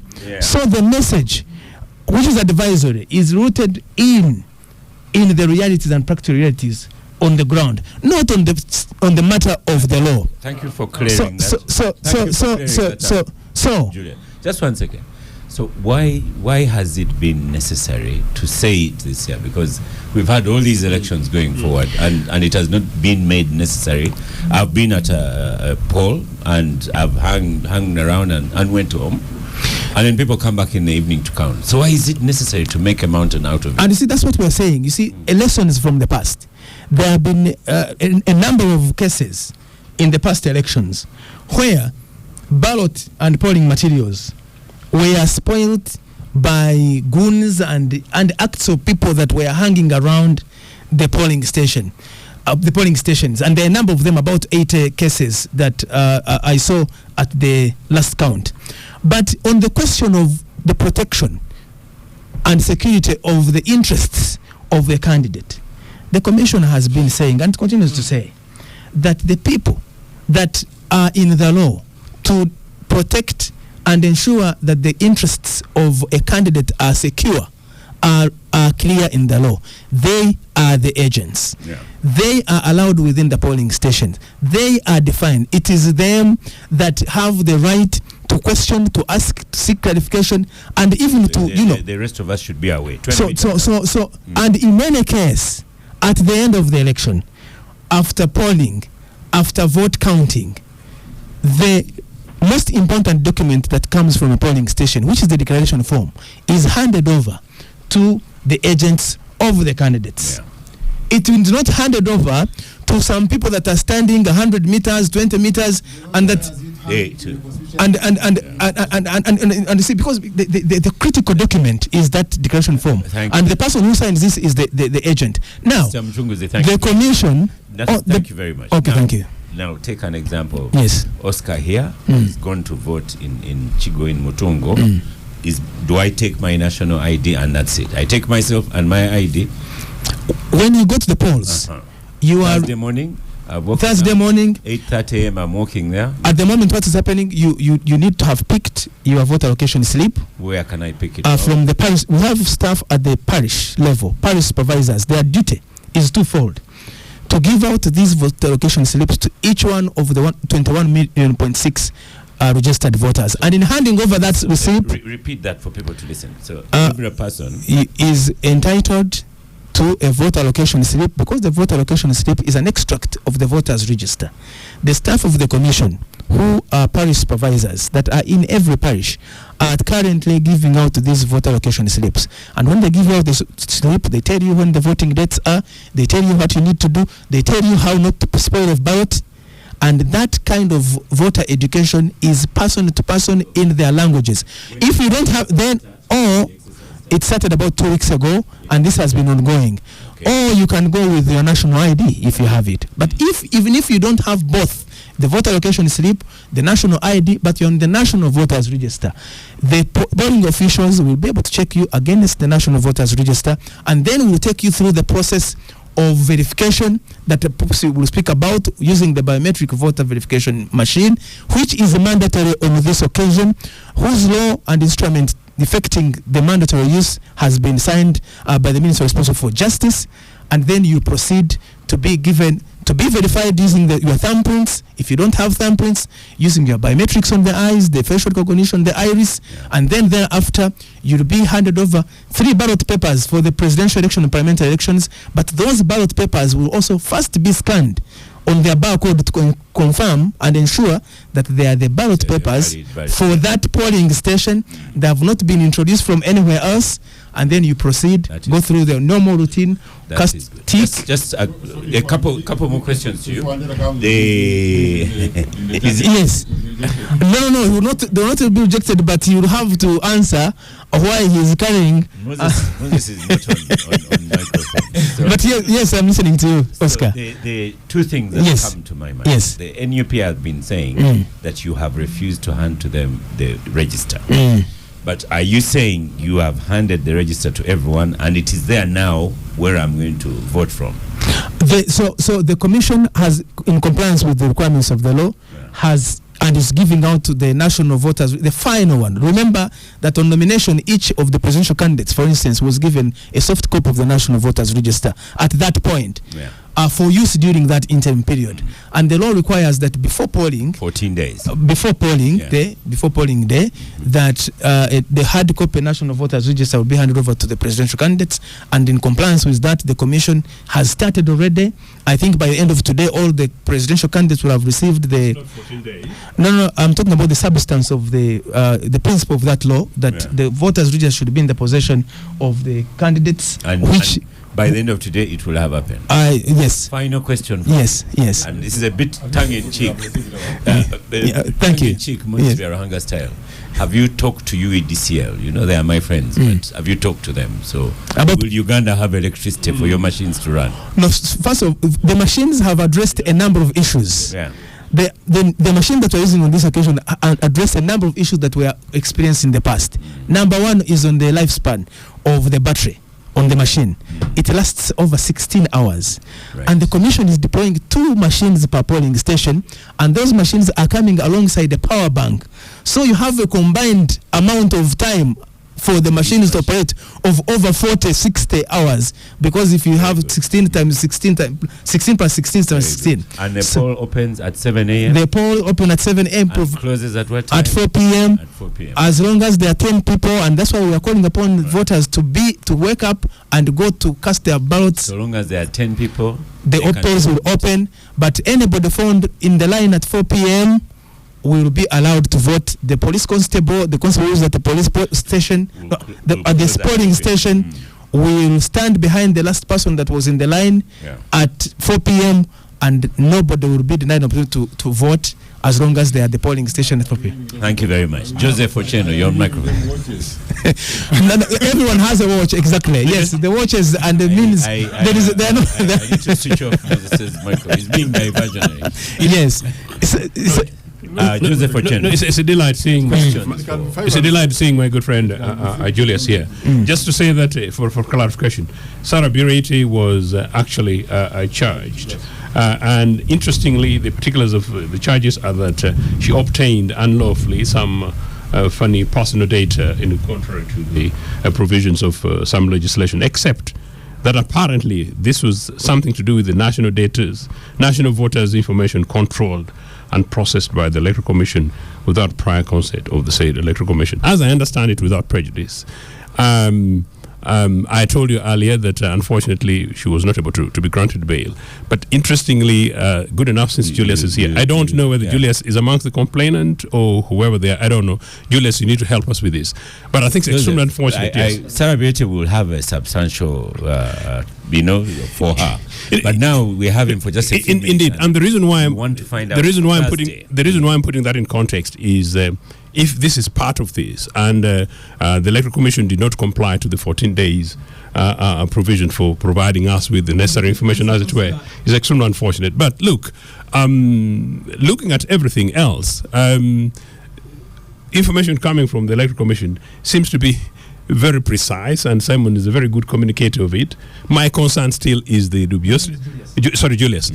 Simon is another good friend of mine, of course, who's the chairman. No, Simon has been here. And he's a fantastic guy, the chairman. That's Kasiate. Simon Kasiate is another very fantastic friend. I saw him somewhere. But look, Julius, the 20-meter thing in Nagongera, it's official that my polling station does not require many. It's Rock Hill Primary School, another one is Mahanga Primary School, another one is St. Joseph's Primary School.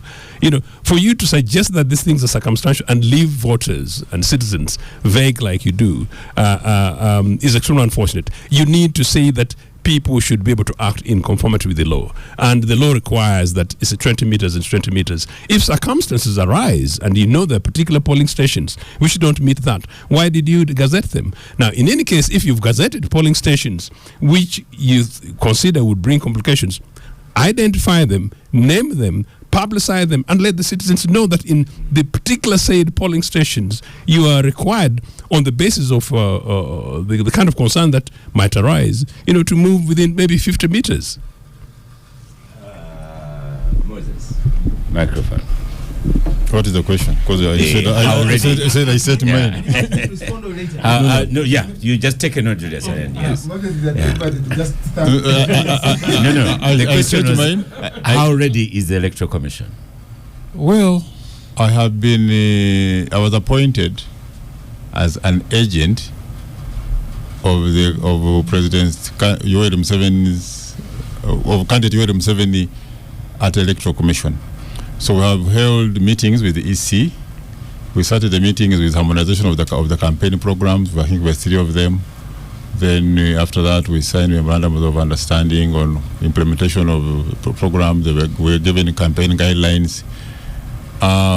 Given this, what is explaining about biometric use of BVK, they invited us as agents of the candidates, took us through how it's going to work. I was satisfied because that system ensures that there is no ghost voting. You can't vote in somebody's name. What Katana was talking about is that people say, we shall going to vote for you, we shall tick for you. You can't do that. That's out. You cannot ballot staff because, as Julius explained, the ballot is first scanned And also maybe what he didn't say, at the end, after polling and before start of the counting, they scan each and every ballot which is in the, for the second time, so that in case Wandera came with something in his jacket and put it there, and put it there, it will be rejected by the machine. So I'm happy about the use of the machine. But now what is important for people to come and be there and vote, and then wait for the results to be witness the counting of the votes, wait for everything. This issue, so they invited us when they were doing the parking. I was there with some other candidates, representatives. We witnessed the process. They have now dispatched. We hope everything will be as planned. So, in my opinion, they are ready. There could have been delays in what I was saying about the 14 days, but at least if all the candidates receive their if they receive by today, it's good enough. It's good enough. We have already received ours. I think NUP has also received, and other parties. We have a forum, on WhatsApp forum for the agents, and at least those who have received to know each other, and those who haven't received don't know each other, know each other as well. Okay. So through that process, we should be able to have a clean election, where you're not talking of ballot stuffing, you're not talking about ghost voting, you're not talking about multiple voting, that somebody can vote more than once. So, and also what maybe just didn't explain, which was told us, that if you go to Kamocha polling station and you're supposed to be in Bukoto, if it is within that district, the system will show you at a wrong polling station. The right one is this one. It directs you where to go. But as long as that polling station is within the district where you are, if it's a different district, it will not show you. It may not show you. Yeah. Derek. Yes. On microphone. There's a Tom Elvis Okia says, but why has the Uganda Electoral Commission insisted on people having to walk looking for voter slips? Yet some Ugandans have created digital platforms to ease this dilemma, and they have arrested them. For me, the issue that is very controversial here is the 20-meter thing. I don't know. Electoral Commission are my friends, my very good friends, including the we chair. have limited time. So my question is, why, Julius? Why have you people refused to follow the law? Why are you Electoral Commission?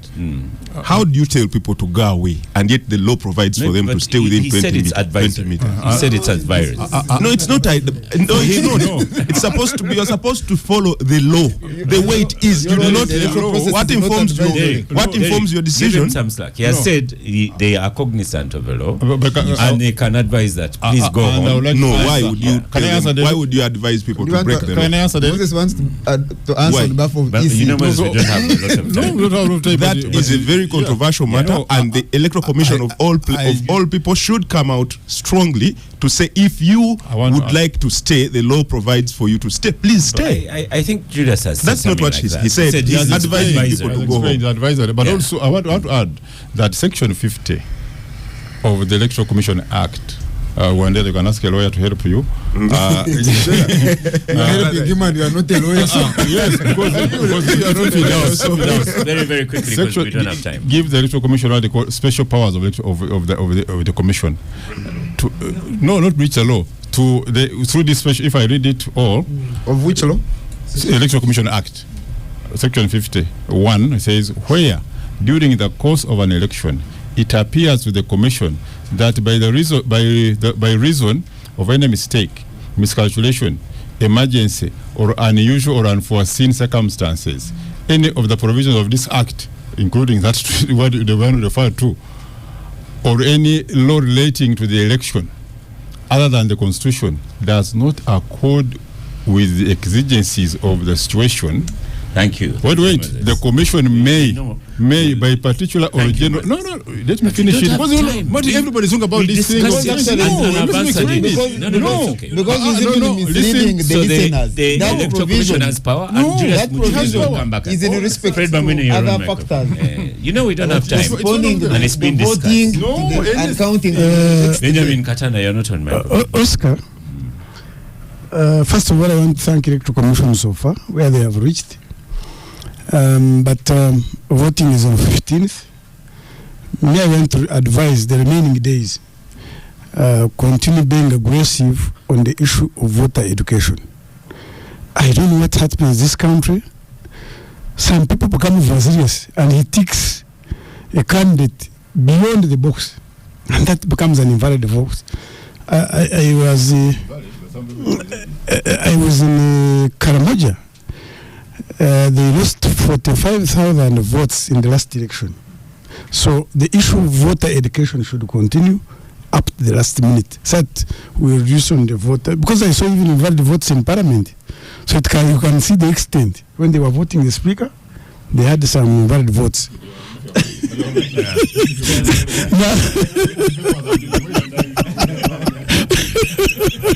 Then too, much as for you the Electoral Commission and your players, but for us as security, we have a role which is not decentralized. In the wisdom of the Electoral Commission, and the law it is 20 meters. But if there is an intelligence estimate as government, government has not gone to sleep. You have elections, but the government of Uganda will remain functioning. So the state and security must remain working. No, I've not talked for the party. I speak. Benjamin, I think he's correct in giving that. No. For example, if there's a fracas, yes, if there are people fighting, and then they'll be able to send them.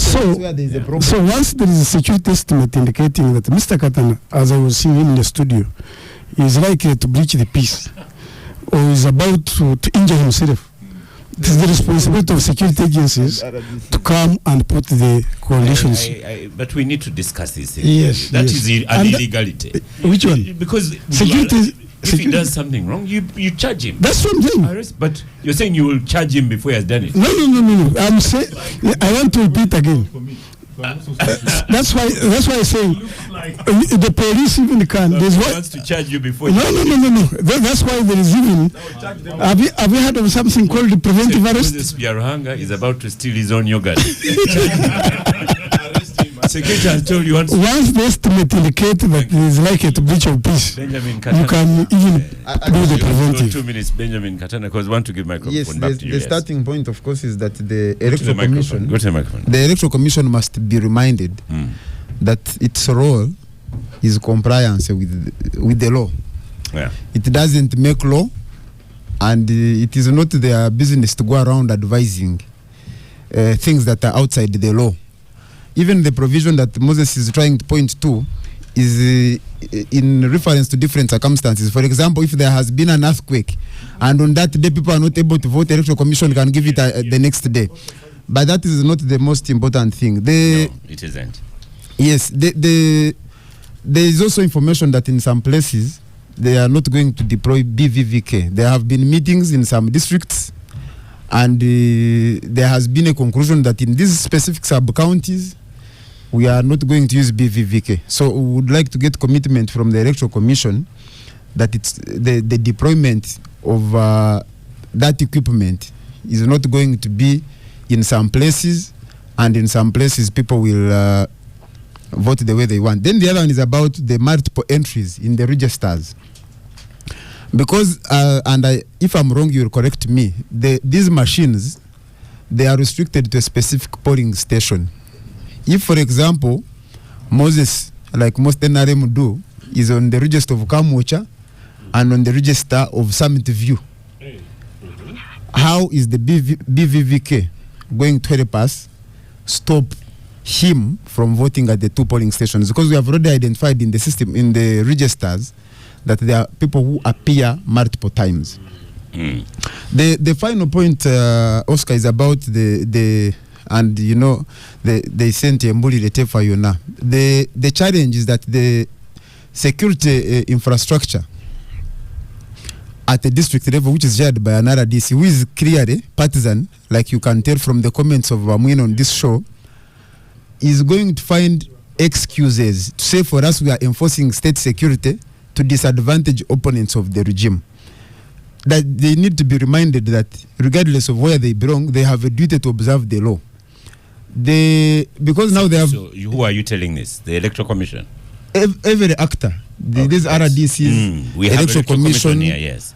Yeah, the echo chamber that they have been in, the CDF, the Chairman Electoral Commission of go home after voting, has no justification under the law. Okay. It has no basis. So now let's go to... They should abide by the law.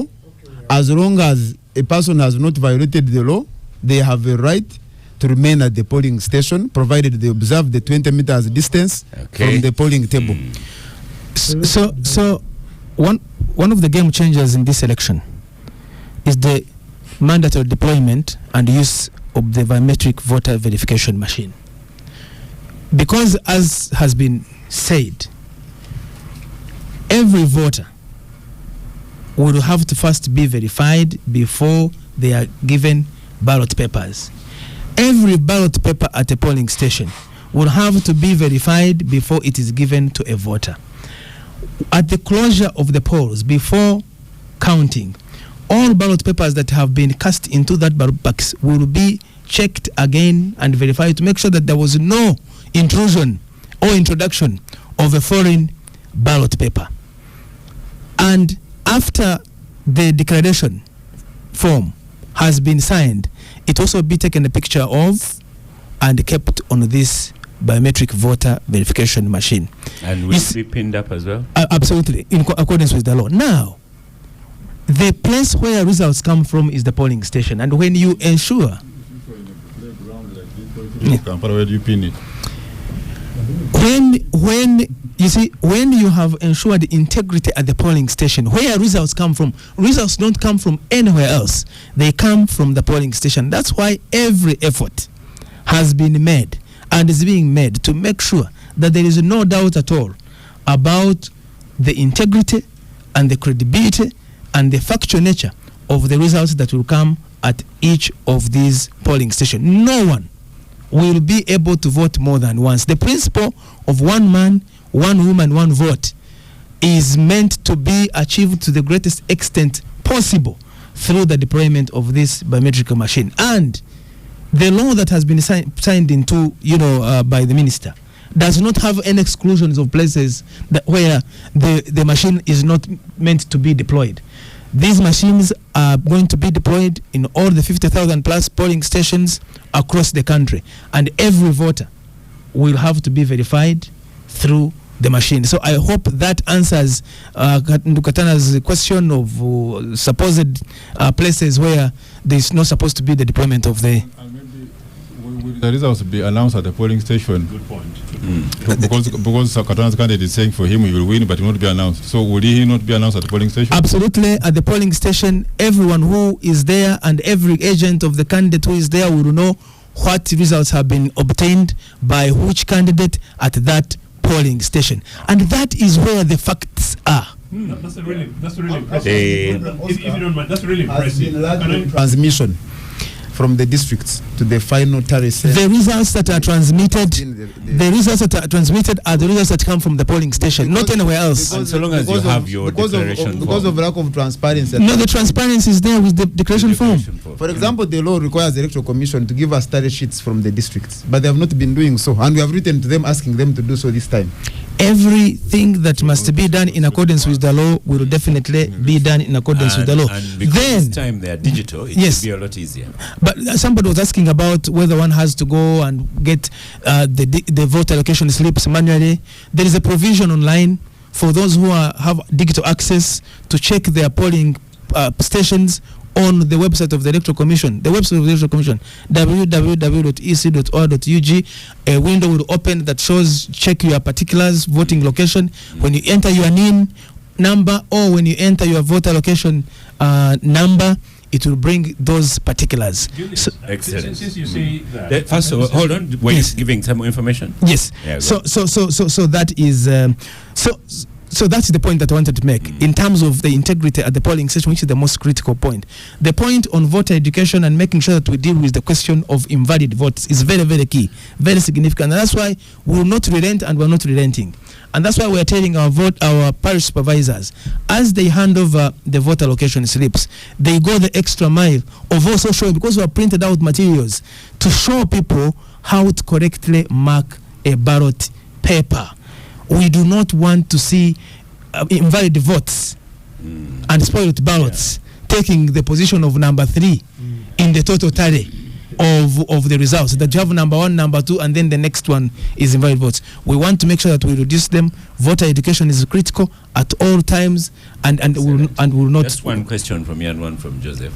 San Subuga in Namasuba says the people he voted with in 2021 in Namasuba, now they've been told that they will, from their location slip, that they will vote in Mpiji.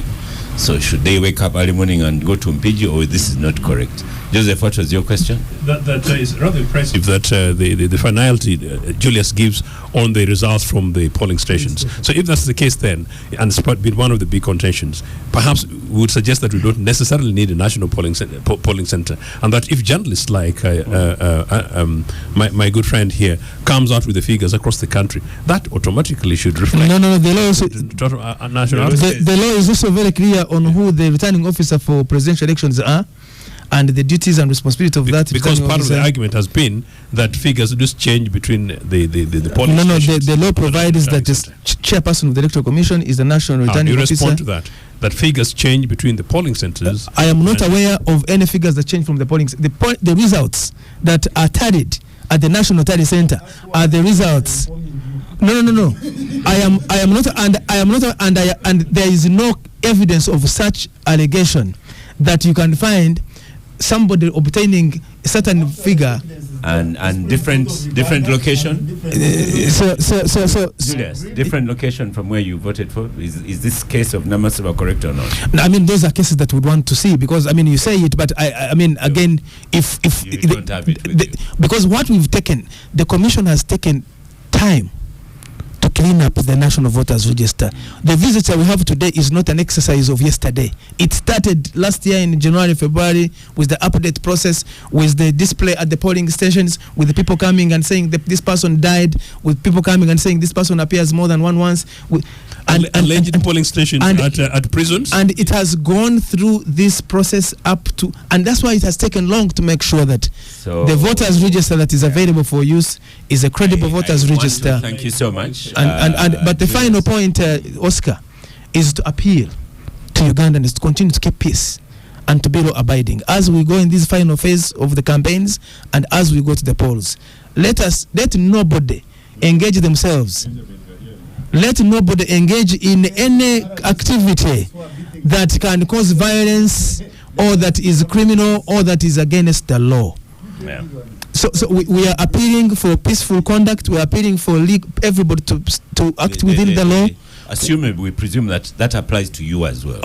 Everybody means everybody, including the electoral commission and thank you for making time to come to Gang. Thank you so much. Thank you, Benjamin Katana, for coming to Gang. Thank you. We wish you the best at the polling station. Moses Beranga, thank you very much. Again, we wish you the best. Fred Bamwine, thank you very much. Joseph Otieno, thank you very much. Derek Wandera, thank you. Mr. Odwe, also thanks to him. Our listeners, continue with the Capital Radio. We shall be here on Saturday reviewing what has taken place, and we wish you luck with the elections. I am Oscar Semoya Msoke, and I shall see you next week after the elections. Uganda will still be here.